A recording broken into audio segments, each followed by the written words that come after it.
What is up, Karatics? Welcome to another video. This will be customizing the brand new Nagasaki Outlaw on GTA Online. This vehicle released today, January 23rd, 2020 at about 4:30 a.m. Eastern Time. Cost almost $1.3 million. That is a lot of money for a smaller off-road vehicle. I mean, these things in real life cost between 10 and 20 grand, and in GTA they're charging you almost $1.3 million for it. That's that's just ridiculous. But yeah, that's the prices we have nowadays in GTA Online. It's pretty crazy.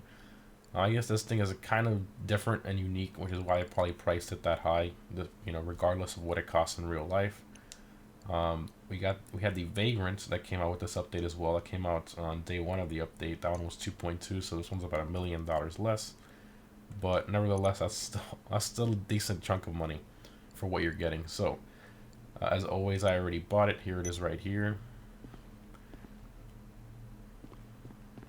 Again, I really wish the Albany VSTR would have come out today, because that's the next one that was on the Legendary Motorsport website at the time I'm recording this, but we got this instead today, which was quite a shock to me.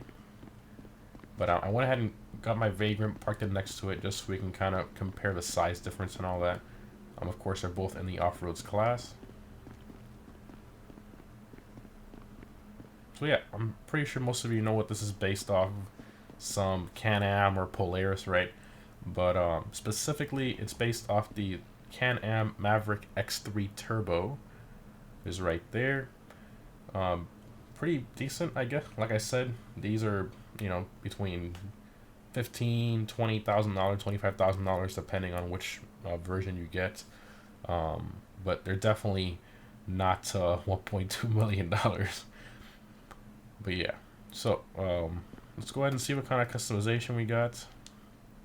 Got those doors there, kind of cool. Right on the D-pad to modify, you can see it has the startup of like a motorcycle, because that's what these things use, pretty much motorcycle engines. What she need then? All right. What can I help you with? Got armor, brakes, engine. Got lights. Throw some xenons on there, why not? Livery. Okay, so you got like all the, the gun running style camo liveries and such. If you want to put one of those on there. Urban Frag. This one's pretty cool. Alright, let's do... I think I'm going to do this urban one here. Okay. How many cars you got? Plates. I think I do have a plate for this one. Pretty sure I do. Muddy, there we go. Yes. Body work to match the driver. Oh, I was trying to choose the plate color. There we go. Baby's all grown up. Very small plate. It's kind of funny. Kind of like how the motorcycles have smaller plates in real life. Okay. Respray Primary. Okay, so for this one, I'm thinking of doing like a blue, really bright blue, which I think will look great. Ultra blue with that looks sick. I like that. Okay, let's do that. Girl is looking good. Your secondary would be so like pretty much the chassis. That's pretty sick. I think we should make it match, because if we make it black, then it's too plain. I think it should definitely match. Let's go with the ultra blue. That looks sick. I like that. Okay, transmission, turbo, wheels. Okay, so we got the stock wheels here, which are actually a sports wheel. They're actually these. Where are they? Is it this one? Yeah, I believe it's that one, but an off-road version. So normally in the off-roads, the off-road wheels, you can't actually find that one in here, which is kind of funny. So it's like exclusive to this. These stock wheels are paintable, so you can paint these black using the iFruit app method, or whichever one you use, to normally paint stock wheels in a different color, which I think will look great, because if you choose any other one, it actually makes them smaller. So I'm pretty sure most people would want the wider one. And if you notice, let me zoom in here a little bit.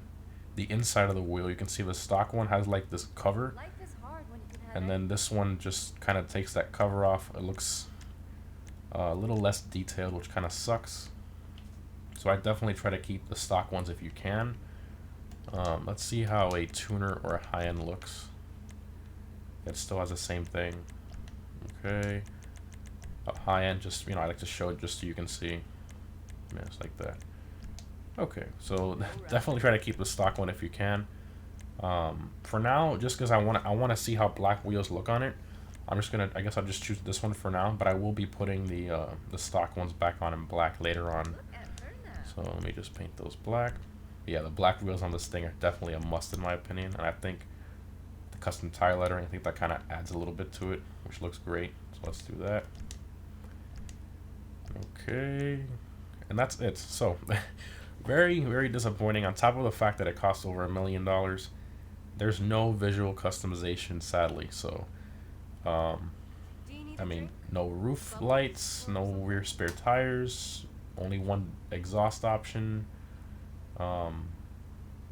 Yeah, I mean, no engine cover options, no panels in different colors or like carbon or something like that, or a different front compartment with a different type of scoop, or maybe like a blacked out grill because you're forced to have it in like this chrome mesh color, maybe a blacked out option or something. But that's all you can do, and that's kind of sad from Rockstar. I mean, I think that's one of the reasons, that's, you know, that's another reason adding to it not to purchase it. So again, you know, with things that come out in this game, you don't have to buy everything. Some people have this mentality where I have to buy every single thing that comes out new in the game. You don't have to. I mean, of course I do it, so because I'm a YouTuber, you know, I do it for you guys, so I can try to give you guys whether I think it's worth it or not, to try to save you money. So, okay, let's rev it up here. Sounds like one of the bikes or ATVs. First person here. So it's got the gauge cluster of one of the cars. It looks kind of similar to the Nero gauge cluster a little bit, but with a digital speedometer in the center. The acceleration is very good, but the top speed is very poor. Yeah, the top speed's not that great. The digital speedometers in this game are kind of accurate slightly. I'm specifically saying digital, so I'm referring to the one in the middle, not the gauge on the left. And I mean, you can see we barely ever break 100, and we just lost traction there. Holy. Just decided to drift on its own. Okay, let's try that again. The brakes are really good.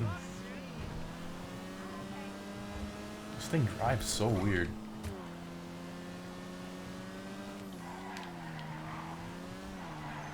The acceleration is really good.